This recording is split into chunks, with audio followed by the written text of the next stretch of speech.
ॐ सरस्वत्यै नमः। ॐ धन्वन्तरये नमः। अभिघ्नमस्तु। नमस्ते प्रिय सज्जनों, हमारे YouTube चैनल ब्रजेशानंद में आपका स्वागत है। मैं हूं स्वामी ब्रजेशानंद। आज मैं आपको भूत विद्या के बारे में बताने जा रहा हूं। वर्तमान समय में BHU में इसकी पढ़ाई भी होने वाली है। वाराणसी का जो BHU है उसमें इसकी पढ़ाई होने वाली है। इस पर बहुत से न्यूज़ भी आपने सुने होंगे। तो भूत विद्या क्या है और कब से चली आ रही है, इसका आज मैं साफ प्रमाण आपसे वर्णन करूंगा। तो सबसे पहले हम देखते हैं कि भूत विद्या क्या है। भूत विद्या आयुर्वेद की एक शाखा है जिसका प्रयोग अज्ञात कारणों से होने वाले रोगों के निदान के लिए किया जाता है। आयुर्वेद की उत्पत्ति अथर्ववेद से हुई। तो जो आयुर्वेदिक संहिताएं हैं उनका मूल स्रोत तो अथर्ववेद है, किंतु हम देखते हैं कि उसका वर्णन और कहाँ कहाँ मिलता है। तो हम देखते हैं कि सबसे पहले भूत विद्या शब्द हमको मिलता है सामवेद की छांदोग्य उपनिषद में। तो सामवेद की छांदोग्य उपनिषद का अध्याय 7 खंड 1 मंत्र संख्या 2 में देवऋषि नारद सनत कुमार से पूछते हैं। देवऋषि नारद सनत कुमार से कहते हैं, भगवान मुझे ऋग्वेद, यजुर्वेद, सामवेद और चौथा अथर्ववेद याद है। इनके सिवा इतिहास, पुराण रूप 5वां वेद भी, वेदों का वेद व्याकरण, श्राद्धकल्प, गणित, उत्पात ज्ञान, निधि शास्त्र, तर्क शास्त्र, नीति, देव विद्या, ब्रह्म विद्या, भूत विद्या, छत्र विद्या, नक्षत्र विद्या, सर्प विद्या और देवजनित विद्या, नृत्य संगीत आदि, हे भगवान यह सब मैं जानता हूँ। उसके बाद फिर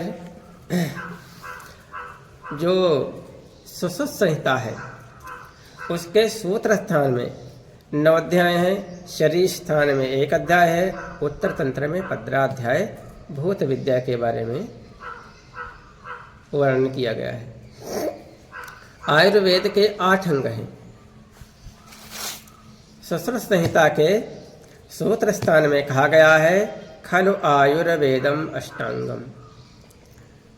तो आयुर्वेद जो है 8 भागों में बांटा गया है। उसके क्रमशः हैं शल्य, शालक्य, काय, भूत विद्या, कौमार वृत्ति, अगध तंत्र, वाजीकरण तंत्र। तो हम देखते हैं चरक और सुश्रुत संहिता के अनुसार भूत क्या है, भूत विद्या क्या है।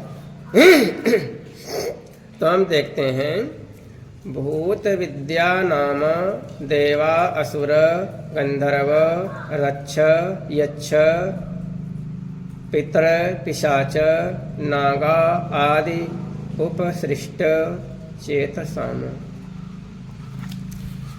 अर्थात भूत विद्या जो है वह देव, असुर, रक्ष माने राक्षस, गंधर्व, यक्ष, पितर, पिशाच, नाग आदि ने जिनके मन को अपने वश में कर लिया है, जिनके मन उनके द्वारा अधिगृहित कर लिए गए हैं, वे सब भूत विद्या के अंतर्गत आते हैं। उसके बाद हम देखते हैं ये कि ऐसा कहाँ प्रमाण मिलता है जहाँ पर किसी को इन लोगों ने अधिगृहित किया हो, पकड़ा हो। तो हम आते हैं यजुर्वेद में। यजुर्वेद के वाजस्नेय ब्राह्मण के अंतर्गत एक उपनिषद आती है जिसका नाम है बृहदारण्यकोपनिषद, जो कलेवर में सबसे अधिक बड़ी है। तो उसके अध्याय 3 में और ब्राह्मण 3 में मंत्र संख्या 1 में ये याज्ञवल्क्य और लाहयान भुज्य संवाद में है। लाहयान भुज्य ने याज्ञवल्क्य से कहा, लिखा है, मद्रेषु चरकाः परिव्रजामा ते पतंचलस्य काप्यसि गृहाणेम तस्यासीद दुहिता गंधर्वगृहीता। मद्र देश में विचर रहे थे कि कपि गोत्रोत्पन्न पतंचल के घर पहुंचे, उसकी पुत्री गंधर्व से गृहीत थी। इस बात से सिद्ध होता है कि ये इन सब जो बताए गए हैं, इनके द्वारा लोगों का मन अधिगृहित किया जाता है। तो अब आती है इसके बाद में कि अगर किसी का मन भूत विद्या अर्थात भूतों के द्वारा अधिगृहित किया गया है, तो फिर उसका उपचार क्या है? उसका उपचार 3 बताए गए हैं। एक तो है औषधि, जो आचार्य चरक ने दे दी। फिर दूसरी है मणि, जो ज्योतिष शास्त्र वाले बतलाते हैं। और तीसरा है मंत्र। तो हम 3 प्रकार से इसकी चिकित्सा करते हैं। मणि अर्थात रत्न आदि धारण करा के, और मंत्र अर्थात जो है मंत्रों का प्रयोग करवा के, और औषधियों द्वारा। औषधि वर्ग में जो जटामांसी होती है वह इसकी बहुत अच्छी औषधि है, उसको भूतग्न कहा गया है।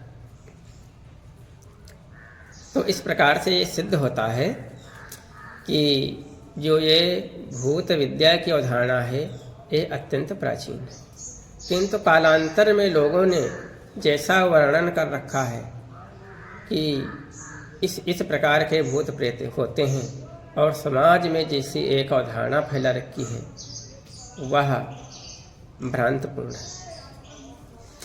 अतः हमारा सभी सज्जनों से निवेदन है कि यदि किसी का मन इस प्रकार से अधिगृहित है, या उसके संबंधियों का मन किसी प्रकार से अधिगृहित है, तो उनको चाहिए कि जो पूर्ण विद्वान अच्छे चिकित्सक हों उनसे परामर्श लेकर के और उन्हीं से चिकित्सा करवाएं, तभी आप जो है पूरी तरह सफल हो सकते हैं। हमारा जो ये शरीर है, इसमें सबसे जो पावरफुल है वह है हमारी आत्मा। आत्मा त्रिगुणातीत है, अर्थात 3 गुणों से रहित है। उसके बाद हमारा मन है। हमारा मन जो है वो सतोगुण, रजोगुण और तमोगुणमयी है।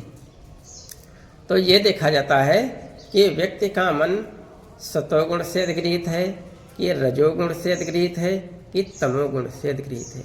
उसी प्रकार से उसकी चिकित्सा की जाती है।